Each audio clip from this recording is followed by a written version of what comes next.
Alright, so if we go over to Schoology, we can see the instructions for this one.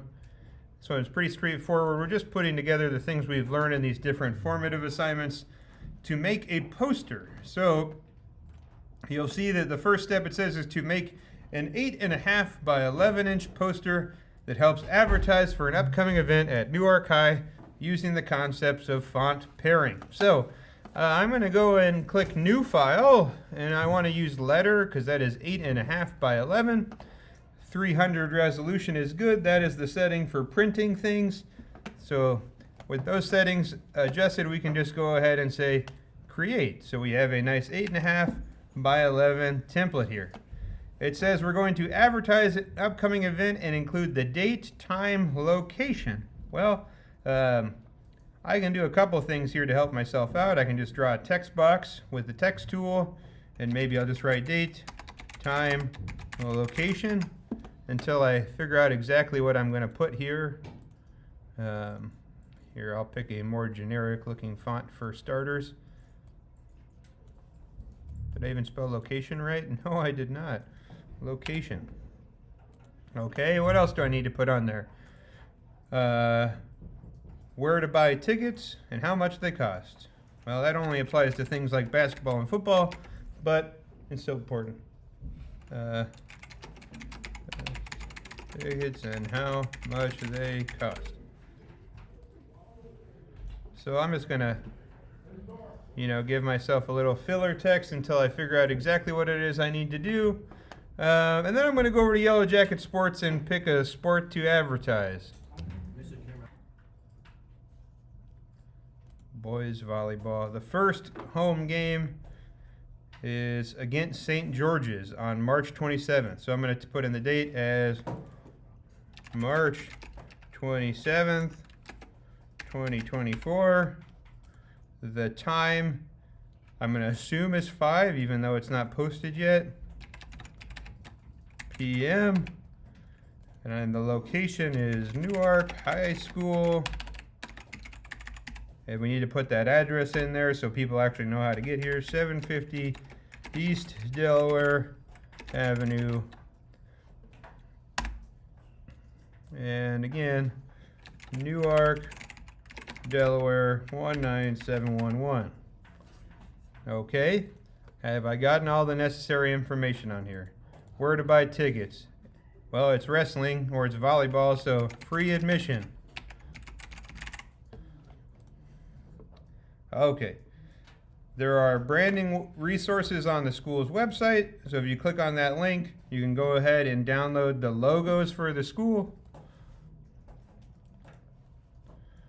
Right now I have a folder that includes things like the Yellow Jacket in various forms.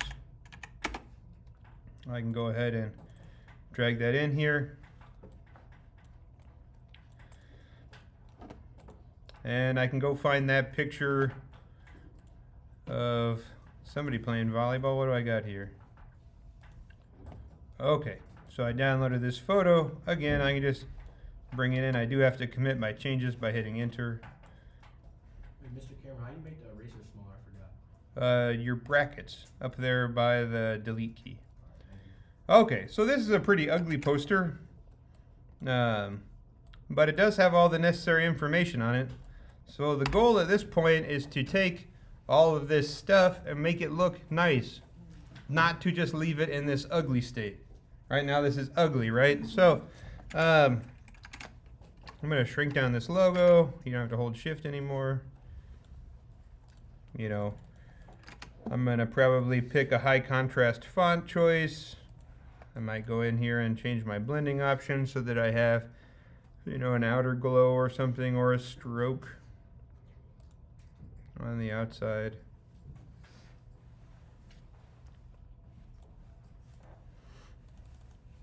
Now I probably don't need the address to be so large, so I can shrink that down. I can probably get this all on one line.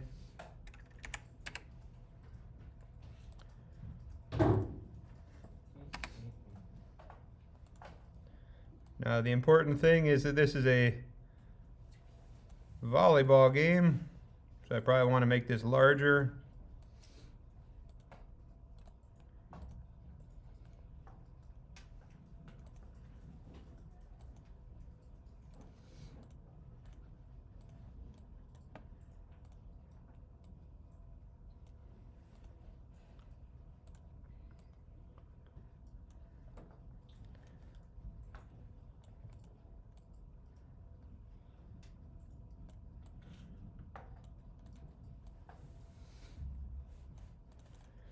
Free admission. People love free admission because it means it's free.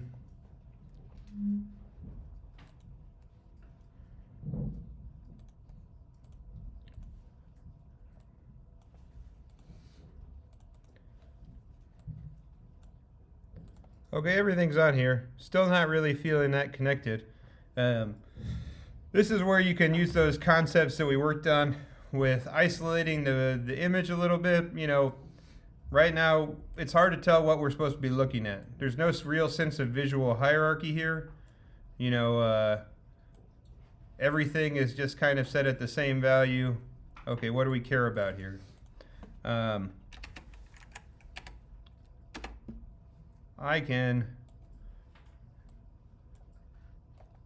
separate our subject from the background here to try to make him stand out a little bit more.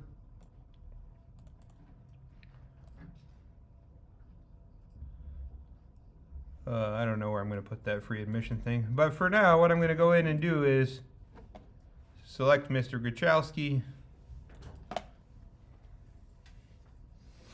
And if I use my object selection tool and then I put a layer mask, wait till my instructions are done. And then I can cut him out of the background, so that I have a version of him where he's isolated, and then on this background, right, I have the ability to come in and, you know, cut him out, put him in black and white against that background. That's a little easier and more interesting to look at. You know, at this point I can think about doing things like going over to my color information, finding out what our school colors actually are. Well, our hex color for that gold value, if I decided I wanted to use that, if I click on my colors here, I can paste in that hex value there.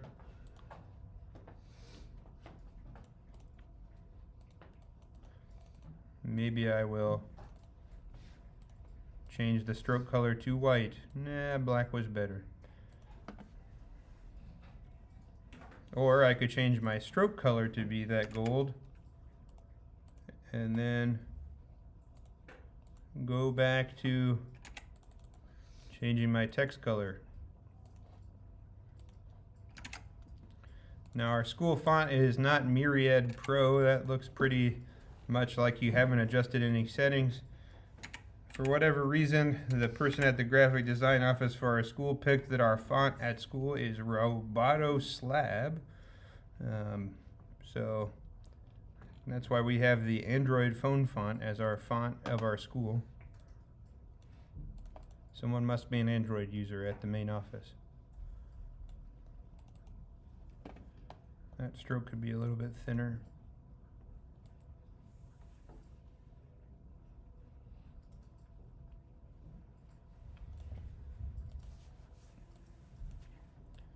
Oh, I'm still not satisfied.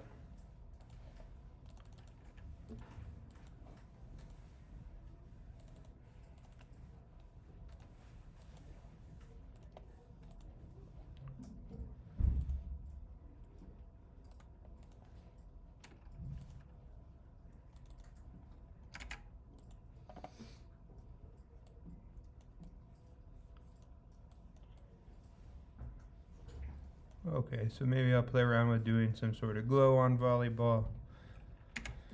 Maybe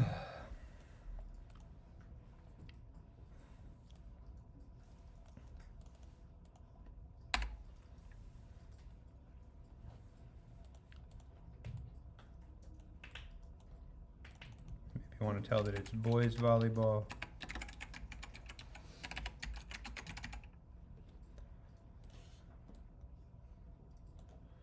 The other thing you can do to help give this some more visual continuity is if we go up to View and turn on our rulers, we can bring over a guide for ourselves and then start aligning things to that guide.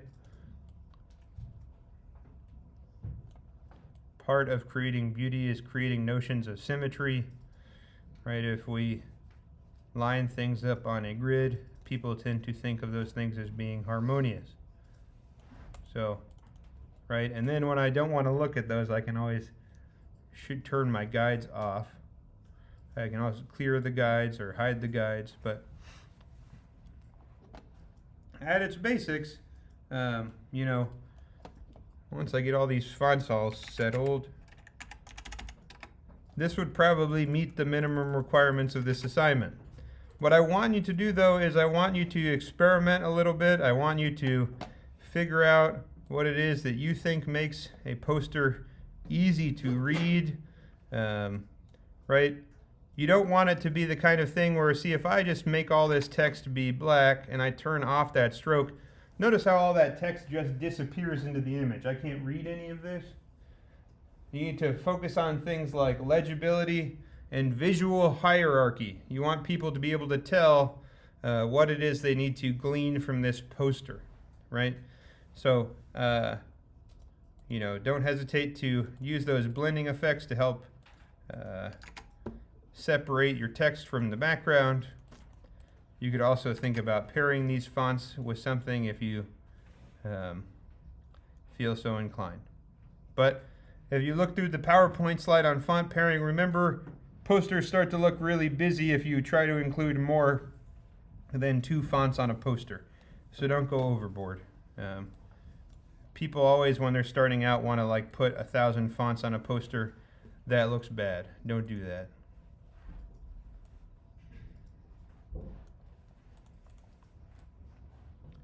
Okay. So, with that being said, you have the basics. Go forth, conquer, create a poster. Experiment a little bit.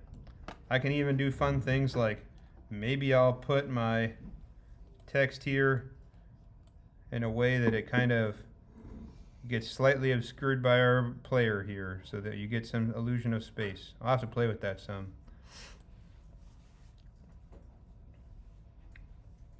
Maybe I'll do that with the free admission instead.